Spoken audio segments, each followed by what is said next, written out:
Hi friends, ఈ వీడియోలో ఎంతో టేస్టీగా ఉండే బ్రెడ్ హల్వాని ఎలా ప్రిపేర్ చేసుకోవాలో చూపించబోతున్నానండి. స్వీట్ తినాలి అనిపించినప్పుడు చాలా క్విక్గా ఈ రెసిపీని ప్రిపేర్ చేసేసుకోవచ్చు. చాలా తక్కువ ఇంగ్రీడియంట్స్తో కేవలం 3 ఇంగ్రీడియంట్స్తోనే ఈ రెసిపీని ప్రిపేర్ చేసేసుకోవచ్చు. ఇది చాలా హెల్దీ స్వీట్. ఇందులో షుగర్ కానీ అలాగే నార్మల్ బ్రెడ్ కూడా యూజ్ చేయము.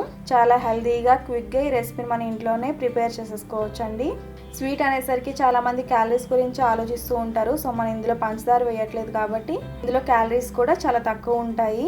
సో ఈ హెల్దీ అండ్ టేస్టీ క్విక్ రెసిపీని ఎలా ప్రిపేర్ చేసుకోవాలో చూపిస్తాను. లేట్ చేయకుండా రెసిపీని స్టార్ట్ చేసేద్దాము. ఫస్ట్ బ్రౌన్ బ్రెడ్స్ని తీసుకోవాలి. ఇక్కడ నేను మీడియం సైజ్ బ్రౌన్ బ్రెడ్స్ని 8 వరకు తీసుకున్నాను. ఇలా మీడియం సైజ్ బ్రెడ్స్ అయితే మీరు 8 వరకు తీసుకోండి, లేదా కొంచెం పెద్ద సైజ్ ఉంటే కనుక 6 బ్రెడ్స్ అయితే సరిపోతాయి.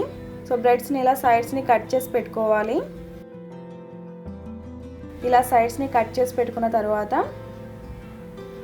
ఒక బౌల్లో 2 కప్స్ వరకు వాటర్ని వేసుకోవాలి. నెక్స్ట్ 3/4 కప్ బెల్లం తురుమును వేసుకోవాలి. బెల్లాన్ని నేను ఇక్కడ ఎక్కువ యూజ్ చేయట్లేదండి. ఇక్కడ నేను 1 కప్ కన్నా తక్కువ తీసుకుంటున్నాను. మనకి స్వీట్ ఆల్రెడీ బ్రెడ్లో ఉంటుంది కాబట్టి ఇక్కడ మనం స్వీట్ కోసం ఎక్కువ బెల్లాన్ని వేయట్లేదు. ఇలా బెల్లం తురుమును కూడా వాటర్లో వేసుకుని బాగా మిక్స్ చేసుకోవాలి. ఎటువంటి ముక్కలు లేకుండా నీట్గా మిక్స్ చేసి పెట్టుకోవాలి. 8 మీడియం సైజ్ బ్రెడ్స్కి ఇలా 3/4 కప్ వరకు బెల్లం తురుము అయితే కరెక్ట్గా సరిపోతుందండి. 1 కప్ బెల్లం తురుము వరకు వేసుకోవచ్చు. సో బెల్లం మొత్తం ఇలా బాగా కరిగిపోయిన తర్వాత ఈ వాటర్ని మనం స్ట్రెయిన్ చేసుకోవాలి. ఎందుకంటే బెల్లంలో ఏదైనా డస్ట్ పార్టికల్స్ ఉంటే మనకి స్ట్రైనర్లోకి వచ్చేస్తాయి. ఈ బెల్లం వాటర్ని ఇలా బాగా స్ట్రెయిన్ చేసి పెట్టుకున్న తర్వాత దీన్ని పక్కన పెట్టేసుకోవాలి. నెక్స్ట్ ఒక ప్యాన్లో కానీ ఒక తవా మీద కానీ బ్రెడ్స్ మీద నెయ్యిని స్ప్రెడ్ చేసుకుని ఇలా ఫ్రై చేసుకోవాలి. బ్రెడ్స్ని లో ఫ్లేమ్లోనే ఫ్రై చేసుకోవాలి. మీడియం కానీ హై ఫ్లేమ్ కానీ అసలు పెట్టకూడదండి. ఈ బ్రెడ్స్ని మీడియం ఫ్లేమ్ మీద కానీ హై ఫ్లేమ్ మీద కానీ మీరు కాలిస్తే ఇవి మాడిపోతాయి. అందుకని మీరు లో ఫ్లేమ్లోనే ఇలా ఫ్రై చేసుకోవాలి.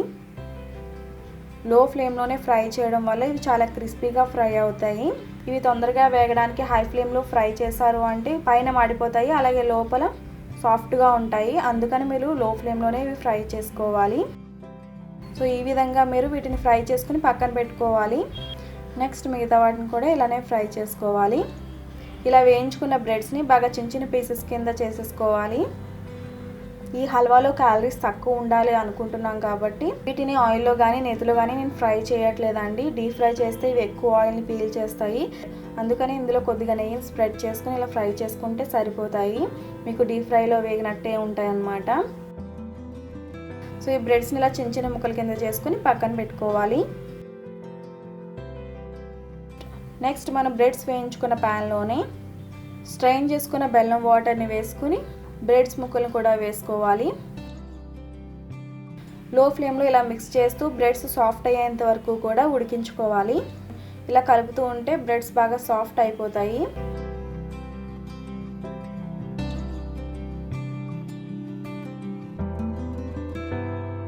టైంలో మనం 1 కప్పు పాలు వరకు వేసుకుని బాగా దగ్గర పడేంత వరకు ఉడికించుకుంటే ఇది డబుల్ కా మీఠా అవుతుందండి.